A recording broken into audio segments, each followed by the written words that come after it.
Hi எல்லாருக்கும். இன்றைக்கி இந்த வீடியோவில் குவைத்தோட விசிட் விசாவோட டீட்டெயில்ஸ் பற்றி தான் பார்க்க போகிறோம். ரீசெண்டாக எங்கள் அம்மா வந்திருந்தாங்க. எங்கள் அம்மாவுக்கு என்னென்னலாம் டாக்குமெண்ட்ஸ் கொடுத்து எப்படி விசா எடுத்தோம் அப்படிங்கிறத இங்கே பார்க்கலாம். குவைத்தில் ஆஃப்டர் கொரோனா விசிட்டிங் விசாவுக்கு நிறைய ரூல்ஸ் அண்ட் லிமிடேஷன்ஸ் போட்டிருந்தாங்க. சேலரி வந்து மினிமம் 800 KD இருக்கணும், அப்ரூவ்டு டிகிரி இருக்கணும், அந்த மாதிரிலாம் இருந்துச்சு. இப்போது அதை எல்லாமே லிபரல் பண்ணி எந்த ஒரு சேலரி லிமிடேஷன்ஸும் டிகிரியும் வேண்டாம் அப்படின்ட்டு கொண்டு வந்திருக்காங்க.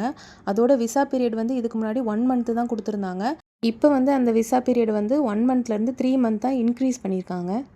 அதோட இன்கேஸ் எதுவும் நீடட் அப்படின்னா அந்த எடுத்த விசா வந்து 12 மந்த்ஸ் வரைக்குமே நம்ம வந்து எக்ஸ்டெண்ட் பண்ணிக்கலாம் அப்படின்னு ரூல்ஸ் கொண்டு வந்திருக்காங்க. நெக்ஸ்ட்டு ரிலேஷன்ஸ் யாரெல்லாம் ஃபேமிலி விசிட் விசாவில் கூட்டிகிட்டு வரலான்னு பார்க்கலாம். ஹஸ்பண்ட் தான் மெயின் விசா ஹோல்டர் அப்படின்னா அவங்களோட ஒய்ஃப், அவங்களோட குழந்தைங்க, அப்புறம் அவங்களோட அப்பா அம்மா, அவங்களோட அக்கா தங்கச்சி இல்லைன்னா அண்ணன் தம்பி, அவங்கள மட்டும் கூட்டிகிட்டு வரலாம். அவங்களோட சிப்ளிங்ஸோட ஃபேமிலிஸ்க்கு கிடையாது. ஒய்ஃபோட சைடில் ஹஸ்பண்ட் விசா மூலியமாக அவங்களோட மாமனார் மாமியாருக்கு மட்டும் விசா எடுத்து இங்கே கூட்டிகிட்டு வரலாம். விசா அப்ளை பண்ணுறதுக்கு முன்னாடி மெயினாக செக் பண்ணுற விஷயம் வந்து பாஸ்போர்ட். நம்ம யாருக்கு அப்ளை பண்ண போகிறோமோ அவங்களுக்கு வந்து வேலிட் பாஸ்போர்ட் இருக்கணும்.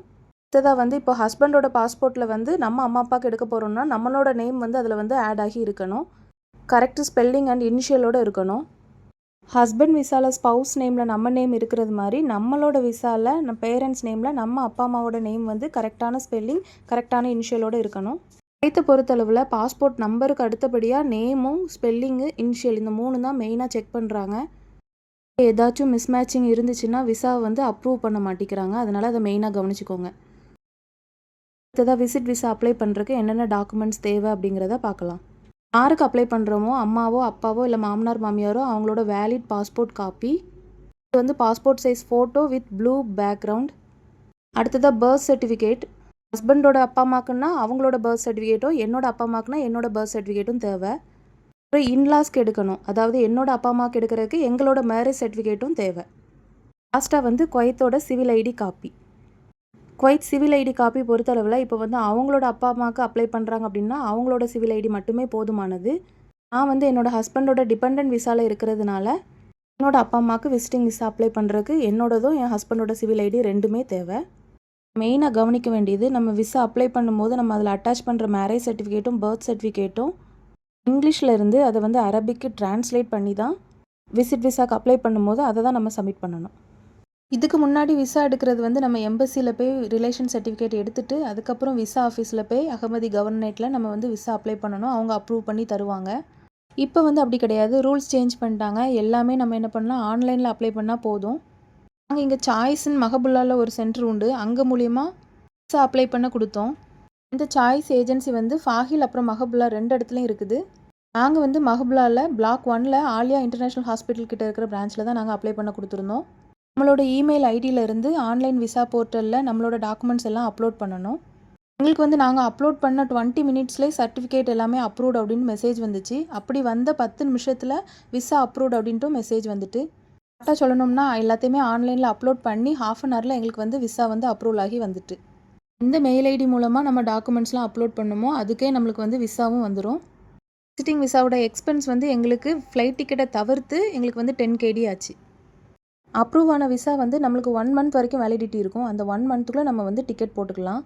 ஃபஸ்ட்டு வந்து ஜெசீரா இல்லைனா குவைத் ஏர்வேஸில் தான் டிக்கெட் போடணும் அப்படின்ட்டு ரூல்ஸ் வச்சுருந்தாங்க. அது மட்டும் இல்லாமல் கனெக்டிங் ஃப்ளைட்லேயும் வர முடியாது, டைரக்ட் ஃப்ளைட்டில் மட்டும்தான் டிக்கெட் போடணும். இப்போ வந்து ரூல்ஸ் சேஞ்ச் பண்ணதில் எந்த ஏர்லைன்ஸ்லனாலும் நம்ம ஃப்ளைட் டிக்கெட் புக் பண்ணி வந்துக்கலாம் விசிட்டிங் விசாக்கு. எங்கள் அம்மாவுக்கு நாங்கள் இதெல்லாம் கொடுத்து தான் இப்படி தான் நாங்கள் விசா அப்ளை பண்ணி இங்கே வர வச்சோம். ஆனால் இங்கே குவைத்தை பொறுத்தளவில் வந்து ரூல்ஸ் வந்து சேஞ்ச் பண்ணிக்கிட்டே இருப்பாங்க. இப்போ கரண்ட்டாக வந்து இது வச்சுருக்காங்க. ஆனால் வந்து டக்குன்னு அவங்க நினச்சாங்கன்னா உடனே ரூல்ஸை சேஞ்ச் பண்ணுவாங்க, பீரியடை குறைப்பாங்க, கூட்டுவாங்க, என்ன வேணாலும் பண்ணுவாங்க. லாஸ்ட்டாக எடுத்த விசாக்கு வந்து நாங்கள் எப்படி எடுத்தோம் அதோட இப்போ கொடுத்துருக்க சேஞ்சஸும் நான் இதில் உங்களுக்கு சேர்த்து சொல்லியிருக்கிறேன். எங்கள் அம்மா ஜூலையில் வந்தாங்க, ஆனால் ஆகஸ்ட்டில் இப்போ ரூல்ஸ் எல்லாம் சேஞ்ச் பண்ணியிருக்காங்க. எங்கள் அம்மா வந்திருந்தப்போ 1 மந்த் தான் விசா, இப்போ வந்து அதை 3 மந்த்ஸ் எக்ஸ்டெண்ட் பண்ணியிருக்காங்க. வந்து ஏர்வேஸ் லிமிடேஷன்ஸ் கொடுத்துருந்தாங்க, இப்போ அதுவும் லிமிடேஷன்ஸ் கிடையாது. சேலரி டிகிரி லிமிடேஷன்ஸ் இருந்துச்சு, இப்போ வந்து சேலரி டிகிரிக்கு லிமிடேஷன்ஸும் கிடையாது, எதுவுமே கிடையாது. யாருனாலும் அவங்களோட ரிலேஷன்ஸை வந்து இங்கே விசிட்டிங் விசாவில் கொண்டு வந்துக்கிடலாம் குவைத்துக்கு. இனி செப்டம்பரில் வந்து என்னோடய டெலிவரிக்கு அம்மா வருவாங்க. அப்போ வந்து 3 மந்த்ஸ் விசா தான் அம்மாவுக்கு எடுக்க போகிறோம். அப்போ வந்து ஏதாவது சேஞ்சஸ் எதுவும் கொடுத்துருந்தாங்கன்னா இல்லை எதுவும் ரூல்ஸ் எதுவும் சேஞ்ச் பண்ணாங்கன்னா அப்போ அவங்களுக்கு விசா எடுக்கும்போது நான் வந்து அதில் வந்து உங்களுக்கு சொல்கிறேன். வேறு எதுவும் டவுட்ஸ் இருந்தாலும் உங்களுக்கு கமெண்ட்டில் கேளுங்க, நான் வந்து கிளியர் பண்ணுறேன். உங்களுக்கு இந்த வீடியோ யூஸ்ஃபுல்லாக இருக்கும்னு நினைக்கிறேன். அப்படின்னா இந்த வீடியோக்கு ஒரு லைக் போட்டு குவைத்துக்கு விசிட்டிங் விசாக்கு இருக்கிறவங்க ஃப்ரெண்ட்ஸ்க்கு இந்த இன்ஃபர்மேஷனை ஷேர் பண்ணுங்கள். உங்களுக்கு எதுவும் டவுட்ஸ் இருந்துச்சுன்னா அதை கமெண்ட்டில் கேளுங்க, நான் கிளியர் பண்ணுறேன். மறக்காமல் என்னோடய சேனலை சப்ஸ்கிரைப் பண்ணிக்கோங்க. தேங்க்ஸ் ஃபார் வாட்சிங்.